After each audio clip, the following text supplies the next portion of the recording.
Emily saw it. You were at a restaurant bar planning a trip with another woman. Oh, I see. And so what? Even when caught cheating, my husband Donald wouldn't drop his defiant attitude. In a moment, what we had built over 15 years crumbled away. In this day and age, I was a full-time homemaker, living with his parents just like every other year.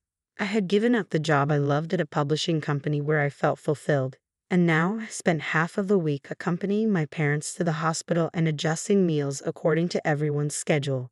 I was living a life much like a housemaid. After getting married, I had no time for myself. The only place I could relax was in our bedroom, even in this spacious house. Despite all this, I had chosen this life because I wanted to be with my husband. The option of leaving never crossed my mind, so when my adulterous husband said, "We can get a divorce, I was at a loss for words, feeling more amazed than angry. This is the story of me, Sophie Johnson, turning 40 this year, leaving my husband Donald after 15 years of marriage, and starting my life from scratch. It all began 2 months ago on the 25th. That day was payday for Donald, who worked at an electronics manufacturer. Usually, his salary would be deposited into our joint account. I would use that money to pay our monthly bills and give him an allowance in the evening. However, 2 months ago, his salary wasn't deposited into our joint account. I thought there must have been some technical glitch, so when he got home in the evening, I asked him about it. "What do you mean you changed the deposit account without saying anything to me?" He had switched the account to his personal one. "But what about our payments? These bills are due on the 27th. I couldn't keep up with a sudden change and just thought of immediate concern. "Just let me know how much you need, and I'll transfer that amount into the joint account," he said, taking off his suit with his back turned to me. He wouldn't even look me in the eyes. "So why did you change it?" I couldn't think of any reason. In the 15 years we've been together, we had never changed the account. We were saving in our joint account, so it wouldn't be a problem if his transfer was late. It's not that our bills would fall behind. Maybe I didn't need to press the issue, but I couldn't help wondering. Why didn't he trust me with our finances? Did I do something wrong? I didn't remember overspending, but I thought maybe I had unknowingly upset him. If so, I needed to apologize. That's what I thought when I asked him. But it seems like he thought I was blaming him. He threw his freshly removed shirt onto the couch and glared at me. "It's my hard-earned money, isn't it?" "Yes, it is. But why do I need your permission to use it?" What? I couldn't understand any of his words. I've been giving him a $500 allowance every month, but that was just a temporary arrangement. If his expenses piled up, I would give him more. I asked him what he spent his money on, but I'd never refused to give him more when he needed it. As a stay-at-home wife, there have been times when I asked if I could buy something I wanted, but the reverse never happened. "I don't need dinner today." "What?" "But I already prepared." "Never mind, I'll eat out." He got bent out of shape, grabbed his car keys, and went out again. He seemed strange. For the past 15 years, we've never had issues over money. But suddenly, he starts saying it's his money, while cleaning up the food I had prepared. I was upset at my husband's selfish actions. I was frustrated that despite having food at home, he chose to eat out anyway because now he was in charge of the finances. From that moment, he began eating out every night and coming home late at night after I fell asleep. Also, the number of days he told me he was staying at work overnight increased. The fight had completely escalated. Even when we were together, we didn't talk more than necessary. As time passed, it was hard to find a chance to make up, and I started blaming myself.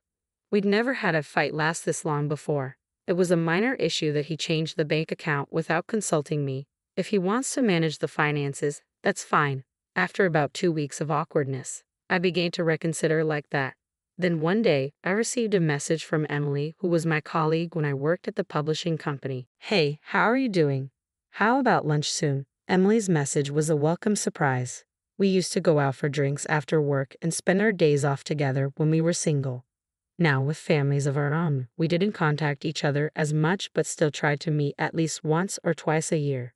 Her invitation came at a good time, and I agreed readily. 2 days later, in the afternoon, we were sitting in a cafe in the next town. "So they moved into the care facility, huh?" "Yeah, both of them in the same place." Emily asked how things were going, and I told her about my parents-in-law moving into a nursing home a few months ago. "I know I shouldn't say this, but it's a good thing. It must be a relief for you." She looked pleased, knowing how much I had been struggling to find time for myself. She seemed relieved now. Well, I do have to get their clothes, visit, and accompany them to their doctor's appointments, but still, my life has become a lot easier. This was the first time since I was single that I was able to casually make time to meet with a friend. You're such a dutiful daughter-in-law. Is Donald still hands-off? Yes, he seems to want to do nothing on his days off. He never wanted to go anywhere on his days off. In these 15 years, we've never even gone shopping together. Her husband is diligent. He picks her up in his car when it rains and sometimes even does the shopping for her. He never changed at all. Well, since I am a stay-at-home wife, he could at least take care of his own parents. Emily never thought highly of my husband. When we got married, we both had jobs, but he never helped with the household chores. On days when I was too tired to do housework, he found it unbelievable and suggested I become a stay-at-home wife. I didn't want to quit, but I resigned as he suggested, becoming a full-time homemaker. Soon after, I was asked to live with his parents, and I ended up taking care of them. The reason I couldn't talk back to my husband was because of the significant difference in our incomes. He is 8 years older than me, already held a position at his company, and his income was more than double mine. Can you earn as much as I do? If you can, I wouldn't mind quitting. He'd say things like that, leaving me speechless. I had discussed my true desire of not wanting to quit my job with Emily, even crying on the phone, overwhelmed by having no time for myself. I understand why she holds a negative view of him. It's because of my venting. After a while, the warm vegetable salad we ordered arrived. As she served it on smaller plates, she spoke again. So, how are things with him? Upon being asked, I thought for a while and nodded affirmatively. I had actually come to discuss our big fight, but I didn't want him to be seen in a worse light. Emily paused, holding the serving tongs, and stared at me as I managed only to nod and smile, trying not to arouse suspicion. She stopped serving the salad midway. I'm sorry I asked it in the wrong way. Sophie, things aren't going well with him, are they? Emily's words made it seem like she knew something. I was left flustered and unable to respond as she started talking about something that had happened a few days ago. She recounted being at a dining bar near her office for a work after party. While heading to the restroom, she passed a man in the aisle who turned out to be my husband. He didn't seem to recognize her, so she decided against calling out to him. But noticing that he was in casual clothes made her wonder if he was with me. After leaving the restroom, she decided to take a look at where he was seated. What she saw was him having drinks with a woman who wasn't me. It hit me instantly. He's cheating on you. They were sitting close together, bodies touching as they drank. Was that really my husband? I couldn't believe it. He hadn't come home that day due to working overtime, so there was no reason for him to be in casual clothes. Moreover, he seemed genuinely busy lately. Did he even have the time for cheating in his current state? Although we've been on bad terms recently, I couldn't imagine him resorting to cheating. I just don't see him as that kind of person. Sensing my thoughts, she sighed and added, for the upcoming long weekend, he mentioned going to a place in Malibu. He was showing information about the accommodations on his phone and mentioned something about a prime-grade steak dinner. You could probably find the hotel if you search from there. She started searching for the hotel on her phone, while at the cafe I was still hoping it was just her misunderstanding. However, as soon as I got home, I started looking through his clothes. I don't remember how many clothes he has, so I wouldn't know how many of what item were missing, but I did notice that 2 or 3 of his favorite clothes were missing. Until last year, he would immediately wear them after washing, and they were always at the front of the drawer when opened. But now, they were nowhere to be found, even after searching every corner, the back of the closet, and the drawers of rarely used cabinets, literally everywhere. The only thing that came to mind was him working overtime and even on weekends due to his busy schedule, telling me he had spent a night in the company's restroom because he missed the last train. As I stood in front of the closet, the sound of an incoming email came from my pocket. It was a message from Emily. The email included the URL of a hotel in Malibu. As I stood there in a daze, I slowly pressed the link and a stay plan with a dinner including prime-grade meat was displayed. I felt dizzy, like I was having a bad dream. There was a part of me that still wanted to believe in him, but not finding his favorite shirt was a huge blow. 2 days later, the Saturday before a long weekend, he was unusually at home, working with the TV on. I placed a cup of coffee near his computer and casually asked, I haven't seen you wearing your favorite t-shirt this year. Even though he hadn't taken his eyes off the display when I put down his drink, at this question, the sound of him typing on the keyboard suddenly stopped. Then he said, "Yeah, I'll wear it sometime. making a point of looking at me as he responded. That was unusual. For the past month since that payday, he had been distant, but now, when asked about his shirt, he was making eye contact. I looked for it but couldn't find it, I added, trying to gauge anything from his reaction. He replied, "Isn't it somewhere?" and then looked away, returning to his computer. His reaction made me feel suspicious.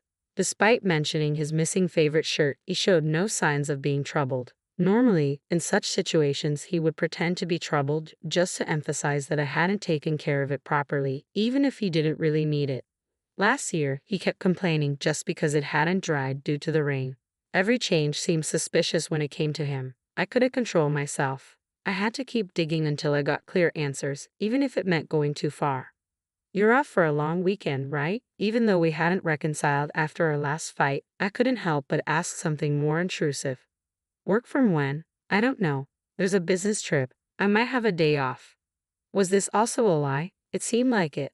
After all, for the past 15 years, he always took time off during the holidays. Emily's words crossed my mind. Going to Malibu, as she said, mentioned the prime grade steak.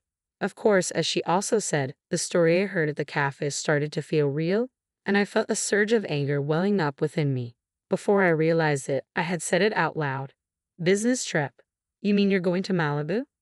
Uttering a word that I hadn't asked about, he who had been looking at the screen froze. He slowly turned around, but his expression had changed from earlier. With a weary face, he squinted and glared at me. It was the exact same look he had during our fight on that payday. "What the hell is going on?" Really rummaging around our room pretending to look for clothes? He sighed heavily. Hearing his words, my lips quivered noticeably. Indeed, I had rummaged through the room, but I found nothing. I couldn't find the t-shirt. Yet despite that, he said it, rummaged through his room. He said so, which means if I had rummaged more, I would have found something that linked to Malibu. I still wanted to believe even while doubting. "Emily says she saw it at the wine bar. You and another woman were planning a trip." The things we had built started to crumble away. "Oh, is that so?" I thought. At times like this, he would hardly make an excuse, but reality was different. He was not flustered at all. He turned away with a defiant look. "So what's the point?" I was even questioned in return. What does he want to hear? When I became speechless out of disbelief, he piled on words. "Who do you think you are? I'm working hard to earn money, enough for a stay-at-home wife to live comfortably."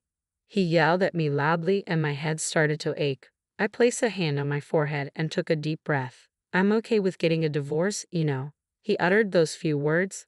For the past 15 years, no matter what happened, no matter how hard it was, I had tried not to think about it. I was disappointed that he could say it with no hesitation. From that day, he continued to ignore me. Even worse, the moment he found out I knew it, he boldly started communicating right in front of me, like, "All right, I'll pick you up at 7 in the morning." The first time it happened, I was dumbfounded. Was he always like this? The person in front of me was a total stranger. As the long weekend and the day of his trip approached, I found myself in the car driven by Emily, silently witnessing his infidelity unfold before my eyes. "Sophie, did you get a shot of him putting his arm around her waist just now?" "Yeah. You should take as many photos as you can." "Okay." When I recounted my conversation with him on Saturday to Emily, she was furious and urged me to break up with such a foolish man. She also suggested that I take photos as proof of his cheating and claim for emotional damages. She spent her much-anticipated weekend for this very purpose. The woman he was cheating with was around her late 20s or early 30s, with a slim figure and wearing revealing clothes. Did he have a thing for her long hair? He stroked her hair over and over with a gentle smile on his face. Since he left the house, I promptly followed and watched everything. From when he picked her up from her apartment, even when he stopped by a convenience store to buy breakfast together, to when they started walking arm in arm in front of the Monterey Bay Aquarium. Now, they just entered a hotel together. I took pictures of all of it with my phone, but each time I pressed the shutter, I pondered over what I was doing. I knew it, but seeing it with my own eyes made me really sad. But I didn't shed a tear. I just stared at his joyful face. That was my day. What do we do now? Shall we stay somewhere for the night? No, let's head back. It seemed she was planning to stay overnight, but I shook my head. I didn't want to waste the money I've saved by scrimping on such a thing. I thought our life as a couple had finally started after my in-laws had been placed in a nursing home. We hadn't been able to go on trips until now because we always took care of our parents first, but from now on, we wanted to create memories as a couple. The money I had planned to use for those times, I wonder if I'd just wasted 15 years. If I knew it would turn out like this, I wouldn't have married. If I knew I would go through this, I would have divorced him a long time ago. I shouldn't have had to endure and try so hard. Today, seeing you smile for the first time in a while, I wanted to redo those 15 years, though I wanted to cry. I couldn't help but keep sighing. She had been quietly listening, but suddenly she started the car engine and checked the time. What time is it now? After 3 o'clock. Then she made a call and smiled at me. Hey Sophie, let's move out right now. Ha! Hello, sorry to bother you during the long weekend. I appreciate your help. I was taken aback by her sudden proposal. She seemed determined to start something.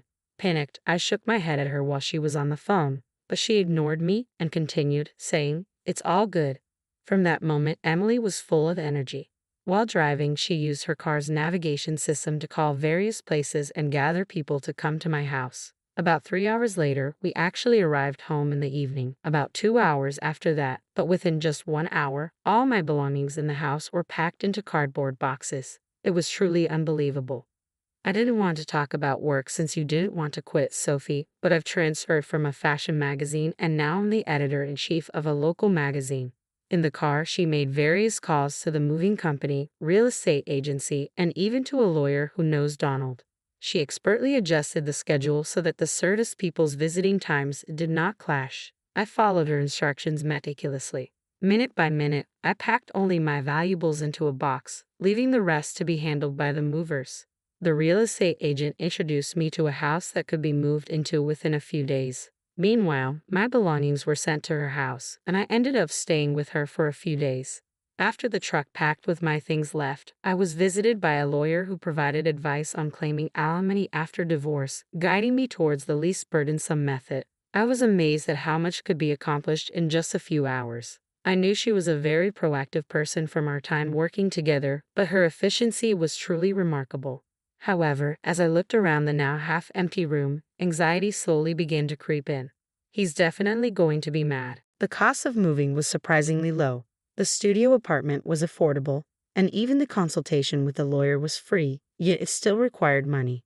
I made these decisions without consulting him. I'm sure he'll be furious when he gets back from his trip.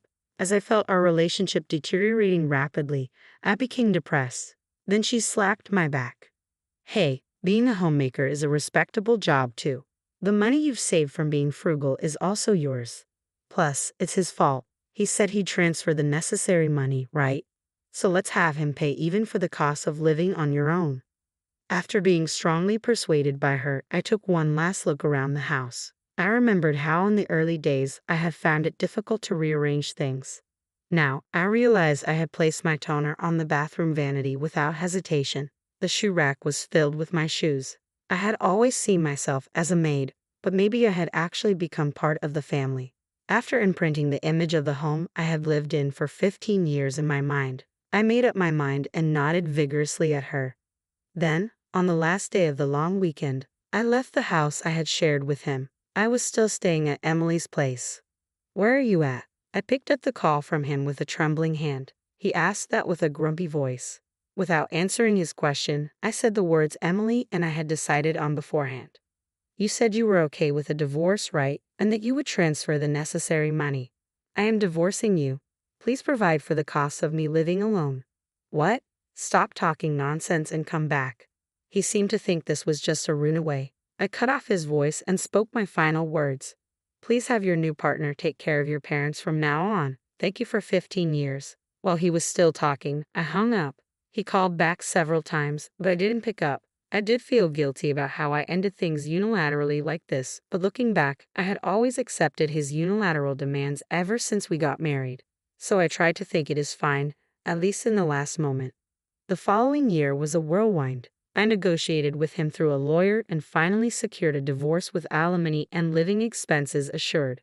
Finding peace of mind was a struggle until I landed a job as an office clerk at a local factory, slowly building my life with my monthly salary. "Sophie, can you make the deadline this month?" "Yeah, I'll make it, but I think I'm going to barely make it by the deadline, so I don't have time to chat on the phone." All right, I'll go now. You have your piece this month too. 6 months ago, Emily, who manages our local magazine, added a new section about saving money, and as a frugal person, I've been given a chance to write a couple of pages there every month. I gave up on my dream to work in a publishing company. Her arrangements mean a lot to me. Now I'm a writer, but I have 15 years of experience in budgeting as a homemaker, and I want to share my experiences wholeheartedly. I was able to make a fresh start. Then an unexpected call came in. It's good to hear your voice. Sounds well. Mother-in-law. My mother-in-law called me from her nursing home. I had said my goodbyes to her before my divorce, but in that time, I couldn't talk with her well. I hadn't contacted her since the last time, so I was surprised that she called. After talking about my father-in-law's advanced dementia, she updated me on my ex-husband's situation. What? He broke up? Yes, that's the case. He's foolish, isn't he? Between us, he was dumped before the divorce was finalized. I see. Seems like his relationship with that woman has already ended. Well, that's expected, isn't it? Any young girl would run if she had to deal with taking care of seniors. So who is at the home now?